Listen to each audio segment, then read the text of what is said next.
आज की इस वीडियो में प्रेजेंट कंटीन्यूअस टेंस की पहचान, वाक्य बनाने के नियम उदाहरण सहित समझेंगे। सबसे पहले हम जान लेते हैं प्रेजेंट कंटीन्यूअस टेंस की पहचान क्या होती है। जैसे आपको कोई वाक्य दे दिया जाए, मान लीजिए उदाहरण के लिए हमने ले लिया वह घर जा रहा है, तो इसमें हमको पहचान कैसे पता चला करती है। जब वाक्य के अंत में यहाँ पर लिखा गया है, जिन वाक्यों के अंत में रहा है, रही है, रहे हैं, रहा हूं आदि शब्द आते हैं, प्रेजेंट कंटीन्यूअस टेंस कहलाता है। उदाहरण के लिए हमने अभी बताया वह घर जा रहा है, तो देखिए वाक्य के अंत में क्या मिल रहा है, रहा है। तो इसका मतलब यह वाक्य प्रेजेंट कंटीन्यूअस टेंस का वाक्य है। अब हम इनको बनाने का नियम सीखते हैं। तो सबसे पहले हम सिंपल सेंटेंस बनाना सीखेंगे, साधारण वाक्य बनाना सीखेंगे। तो यहाँ पर हम लोग हेडिंग डाल देते हैं साधारण वाक्य बनाने के नियम। ठीक, साधारण वाक्य। सबसे पहले हम साधारण वाक्य बनाएंगे, फिर नकारात्मक, फिर प्रश्नवाचक। अभी आपको केवल 3 प्रकार के ही वाक्य पढ़ने हैं। जब आप इंटरमीडिएट लेवल में जाएंगे तो आपको 5 प्रकार के वाक्य बताए जाएंगे, तो वो आप सीख जाएंगे। लेकिन अभी आपको बेसिक चीजें सीखना है, बेसिक अंग्रेजी सीखना है, तो आपको ये पढ़ना है। ठीक, नियम नंबर 1 क्या होता है। नियम नंबर 1 लिखिए, एक वचनकर्ता के साथ कर्ता के साथ इज का प्रयोग किया जाता है।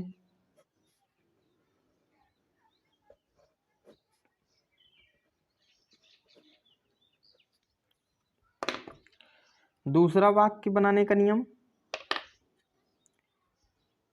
कर्ता आई के साथ, आई मीन्स मैं होता है ना, तो कर्ता आई के साथ एम का प्रयोग किया जाता है। केवल कर्ता आई के साथ बस एम का प्रयोग होता है, कर्ता आई के साथ एम का प्रयोग किया जाता है।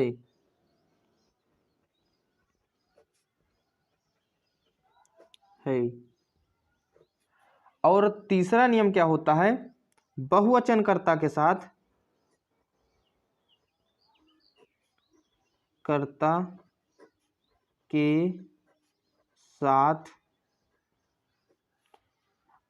ए आर ई, इसको आर पढ़ते हैं। ठीक, ए आर ई, आर का प्रयोग किया जाता है।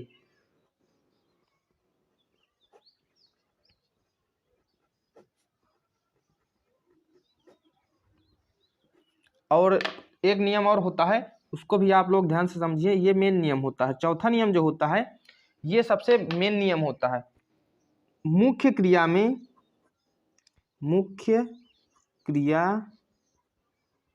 में आई एन जी जोड़ देते हैं, आई एन जी जोड़ देते हैं।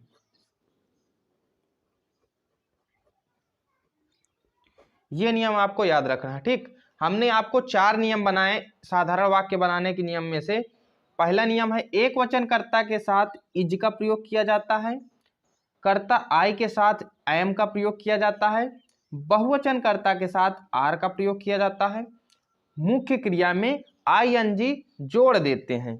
तो ये 4 नियम हो गए। अब मैं आपको थोड़ा सा सेटिंग बता देता हूँ, मेथड बता देता हूँ, जिससे आपको जोड़ना है। METHOD, method. मेथड मीन्स क्या होता है, सूत्र। तो मैं आपको इसका सूत्र बता देता हूँ कि सबसे पहले क्या रखेंगे, फिर क्या रखेंगे, है ना। सबसे पहले हम कर्ता रखते हैं, फिर सहायक क्रिया, हेल्पिंग वर्ब इसको अंग्रेजी में कहते हैं, सहायक क्रिया। सहायक क्रिया इसमें से 3 होती हैं, अभी मैंने बताया। एक वचनकर्ता के साथ इज, बहुवचनकर्ता के साथ आर, और कर्ता आई के साथ एम। तो सहायक क्रिया आप लोग शॉर्ट में इसको लिख लें, इज, एम, आर। ठीक, ये सहायक क्रिया हो गई। कर्ता सहायक क्रिया। अब हो गई मुख्य क्रिया, मुख्य क्रिया, मेन वर्ब इसको अंग्रेजी में कहते हैं, मेन वर्ब। इसकी मैं सबकी अंग्रेजी अभी लिख दूंगा। फिर अन्य शब्द, ये हो गया वाक्य बनाने का नियम। इसको थोड़ा सा मैं अंग्रेजी में आपको बता देता हूँ। कर्ता को अंग्रेजी में सब्जेक्ट कहते हैं, सहायक क्रिया को हेल्पिंग वर्ब कहते हैं, और मुख्य क्रिया को मेन वर्ब कहते हैं, मेन वर्ब, और अन्य शब्द को other word, other word, WORD। ठीक, तो ये हो गई इनकी अंग्रेजी। अब हम उदाहरण के तौर पर जो उदाहरण लिए थे उसको बनाने का प्रयास करते हैं। वह घर जा रहा है, कर्ता क्या हो गया? वह, तो वह की अंग्रेजी होती है ही, HE। फिर सहायक क्रिया, ही कौन सा वचन है? एक वचन है। अगर आप एक वचन बहुवचन नहीं जानते हैं तो हमने पहले वीडियो बना रखे हैं, उनको जाके आप देख सकते हैं, लिंक डिस्क्रिप्शन में दी गई है।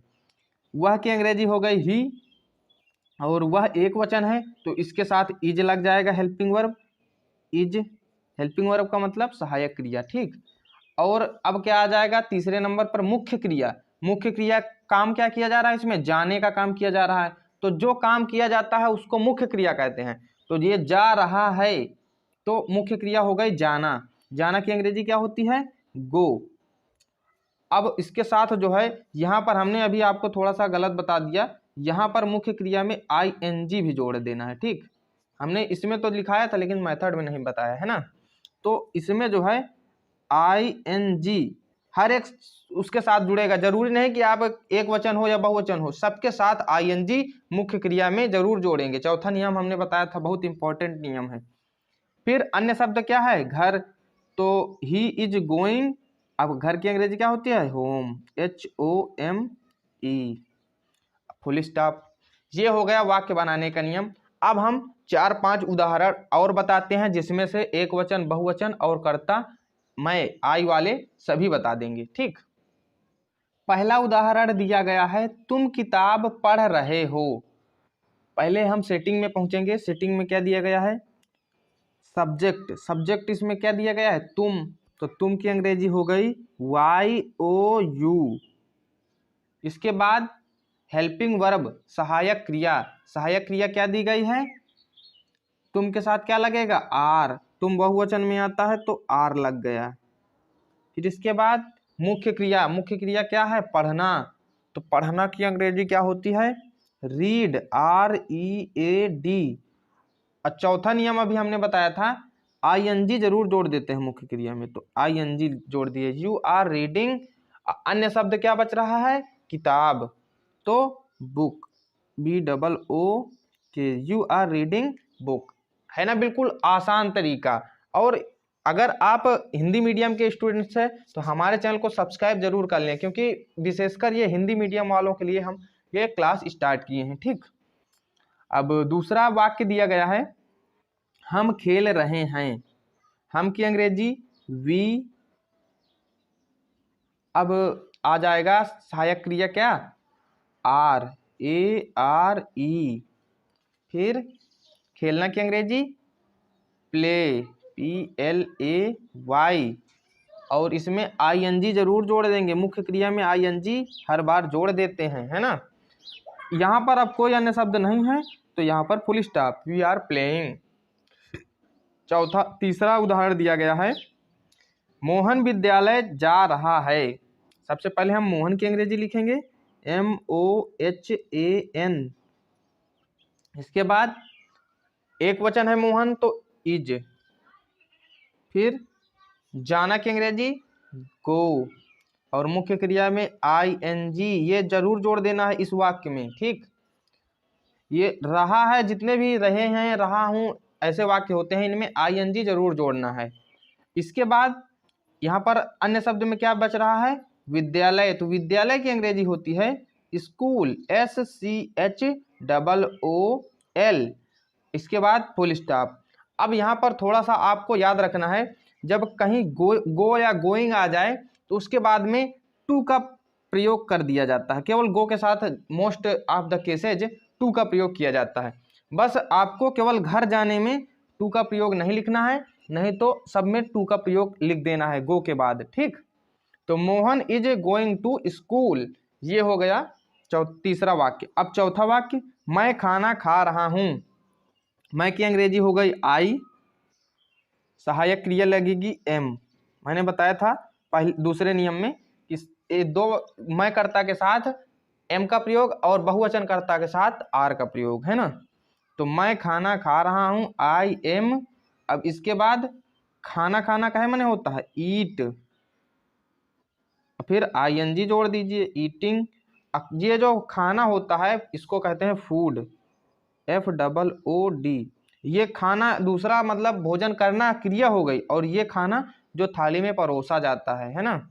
आई am eating food, full stop. तो ये हो गया चौथा। अब पांचवा वाक्य क्या दिया गया है, वे तालाब में नहा रहे हैं। सबसे पहले वे की अंग्रेजी लिखेंगे दे, THEY, फिर RARE, फिर नहाना की अंग्रेजी BATH, बेथ। ये इसको बात भी पढ़ते हैं, बेथ भी पढ़ते हैं। तो दे आर बाथ, फिर इसके बाद ING इसी में जोड़ देना है, दे आर बाथिंग। तालाब में, तो तालाब में की अंग्रेजी लिखेंगे, पहले में की अंग्रेजी लिखेंगे इन, और तालाब की अंग्रेजी लिख देंगे पॉन्ड, POND, और उसके बाद फुल स्टॉप। पांचों उदाहरण आप लोगों को समझ में आ गए होंगे। फिर से मैं आपको बताता हूं, तुम किताब पढ़ रहे हो, यू आर रीडिंग बुक। हम खेल रहे हैं, वी आर प्लेइंग। मोहन विद्यालय जा रहा है, Mohan is going to school. मैं खाना खा रहा हूँ, आई एम ईटिंग फूड। वे तालाब में नहा रहे हैं, they are bathing in pond. ठीक, ये हो गया साधारण वाक्य बनाने का नियम। दूसरी वीडियो में हम प्रश्नवाचक और नकारात्मक वाक्य बनाने के नियम भी सीखेंगे। आई होप ये वीडियो आपको पसंद आया होगा। अगर आप बेसिक अंग्रेजी के वीडियो देखना चाहते हैं तो हमारे चैनल को सब्सक्राइब कर लें, और वीडियो पसंद आया है तो वीडियो को लाइक कर दें। Thank you.